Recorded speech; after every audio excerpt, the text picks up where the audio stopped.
Herkese merhaba arkadaşlar, kanalıma hoş geldiniz.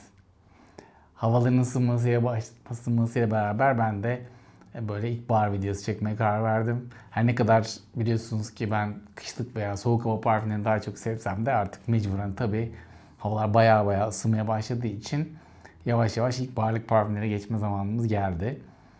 Tabii ilkbahar parfümleri dediğinizde yani yazın da aslında kullanabilecek, hatta bazıları belki kışın da kullanabilecek parfümler oluyor ama hani bunların özelliği genelde daha çiçeksi olanları seviyorum. Daha yeşilimsi. Yani ilkbaharın o çiçeksi, yeşilimsi havasını anlatan, çiçeklerin canlandığını anlatan tarz parfümleri ben daha ilkbahara uygun buluyorum. Bugün de böyle birkaç tane parfüm size paylaşmak istedim. Hani ben ilkbaharda hangi parfümleri kullanacağım? Büyük ihtimalle bunları kullanıyor olacağım. O yüzden böyle bir video çekmek istedim.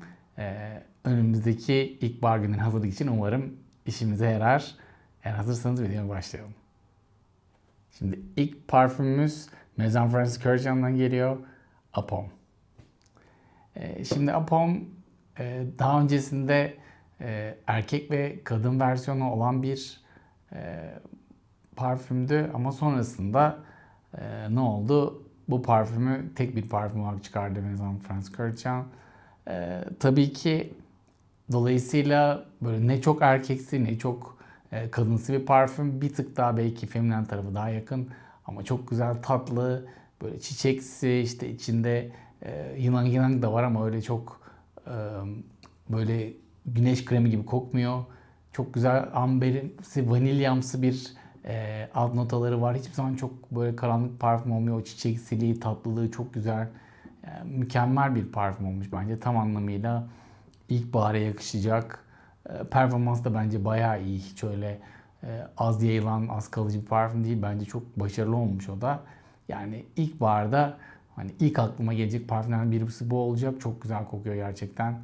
O beyaz çiçeklerle hafif vanilyamsı havası, biraz narenciyeli havası muhteşem.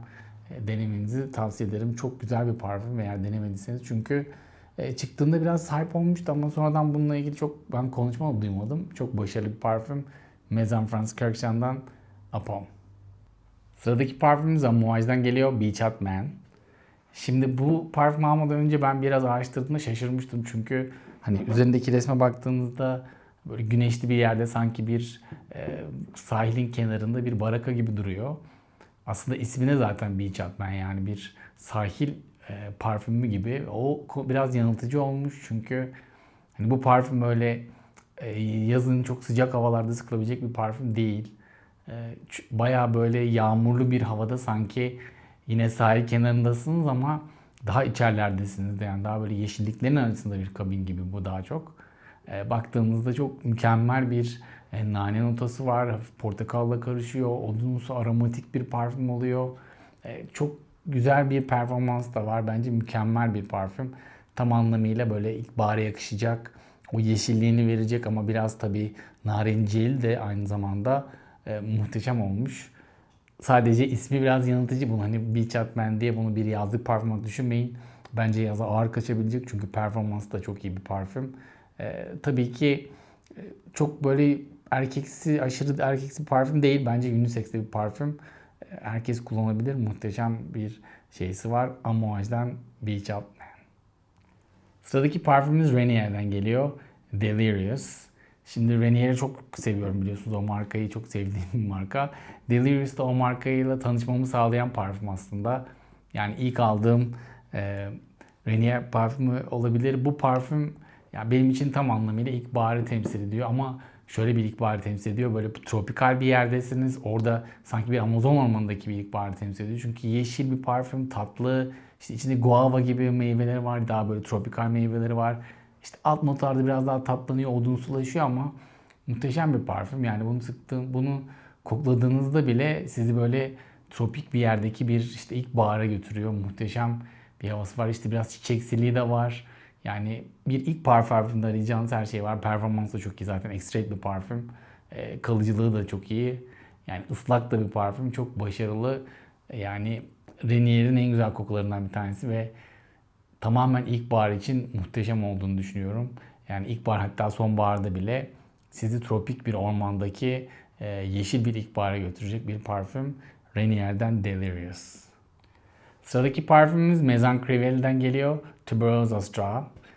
Baktığımızda bu bir yine sümbülteber parfümü ama bence aşırı feminen bir parfüm kesinlikle değil. Tamamen unisex bir parfüm. İçinde osmanthus dediğimiz o kayısımsı bir havası da var. İşte alt notalarında yine vanilyamsı notalara gidiyor ama yani çok güzel, tam böyle o sümbülteber aşırı olmadığı için tam böyle baharımsı bir hava vermiş. Beyaz çiçek havası vermiş. Çok başarılı. Tabii ki yine bu X-Rate serisinden, yani baktığınızda çok da performanslı bir parfüm. Ama ilkbahar için mükemmel olduğunu düşünüyorum. Yani tam o çiçeksiliği, o hafif tatlılığı, hafif meyvemsiliği yani resmen ilkbaharı temsil ediyor. Bu serinin en güzel parfümlerinden bir tanesi. Zaten nispeten yeni çıkmış bir parfüm. Quentin Bisch imzalı tabii ki. Bu da çok başarılı. Tam ilkbahar için unisex ve herkesin kullanabileceği bir parfüm. Tuberose Astral. Sıradaki parfümümüz Roja'dan geliyor. Burlington 1819. Şimdi bu parfüm çok başarılı biliyorsunuz ama Roja'nın parfümlerinde işte şu nota bu nota diyemezsiniz ama bunda böyle çok bariz bir greyfurt notası var. Odunsu notaları var. İşte alt notalarda yeşillik, kremsilik geliyor parfüme. Çok başarılı bir parfüm. Bence tamamen maskülen. Zaten bunu böyle işte vibratoya, ne bileyim Tiger'a benzetenler var. Evet, aslında o tarzda bir parfüm ama onlardan bence çok daha güzel bir parfüm. Yani baktığınızda daha karmaşık ama rahatsız etmeyecek bir parfüm. Yazında kullanabilirsiniz aslında ama ilkbaharda daha güzel olacağını düşünüyorum. Çünkü hafif böyle bir flora havası da var. Yani ilkbahara çok yakışacak. Performans da bence bayağı iyi bir parfüm. Yani Roja'nın işte yazlık veya işte bu sıcak havalara yönelik en başarılı parfümlerinden bir tanesi. Denemenizi çok şiddetle tavsiye ederim. Ama tabii ki bunların fiyatları çok fazla olduğu için hiçbir zaman denemeden almıyorsunuz. Roja'dan Burlington 1819. Sıradaki parfümümüz Zerjoff'tan geliyor. 400. Bu benim aslında çok fazla kişinin keşfetmesini istemediğim bir parfüm. Çok underrated, yani hiç değeri bilinmeyen bir parfüm. Çok da konuşulmuyor. Bence Zerjoff'un en güzel kokularından bir tanesi. Yani ballı, hafif narenciyeli, portakalımsı bir narenciliği var. İçinde işte beyaz tütün denilen aslında biraz hafif, çok hafif bir o tütün de biraz buna böyle bir yoğunluk veriyor. Alt notalarında yine vanilyamsı, patchouliyimsi notalara gidiyor ama yani bu parfümü şöyle düşünüyorum. Ben Naxos'un biraz daha floral ve tütünü azaltılmış versiyonu gibi düşünün. Muhteşem bir parfüm. Performansı çok çok iyi. Yani tam anlamıyla ilkbahara ve sonbahara gidebilecek. Hatta yani çok az sıkarsanız yazın da kullanılır, kışın da kullanılabilecek kadar performanslı. Yani keşfedilmemiş bir parfüm. Tamamen unisex olduğunu düşünüyorum. Yani bu serideki bu parfümlerin zaten notları tam açıklanmıyor ama hissettiğim şey yani Naxos'un daha floral, biraz daha o tütün, tabii ki bunda çok tütün hissetmiyorsunuz ama o havayı veriyor size. Muhteşem bir parfüm. Lütfen bunu bir şekilde keşfedin. Keşfetmezseniz sadece ben kullanacağım. Vallahi işime de gelir açıkçası. Zerjoff'tan 400. Sıradaki parfümümüz Nişane'den geliyor. Amber Calabria. Bu parfümden de daha önceki videomda bahsetmiştim. Çok sevdiğim bir parfüm. Yani amber dediğimizde böyle karanlık bir amber parfüm değil. Tamamen böyle hafif dinlendirici bir amber parfüm. Hafif çiçeksi, kremsi bir notaları var. Yani ilkbaharcı muhteşem bir parfüm. Sizi böyle sakinleştirecek. Aslında o kremsiliği, o hafif çiçeksiliği, biraz narenciyeleri de var. Tatlı, mükemmel bir parfüm. Performansı da çok öyle aşırı olmasa da baya baya iyi. Tamamen unisex bir parfüm. Yani ilkbaharda çok güzel olacaktır. Herkese tavsiye ederim. Eğer belirli bir yaş limiti de yok, bence herkes kullanabilir. Size huzur verecek bir ilkbahar parfümü Amber Calabria. Sıradaki parfümümüz Tamini'den geliyor. Royal Sapphire.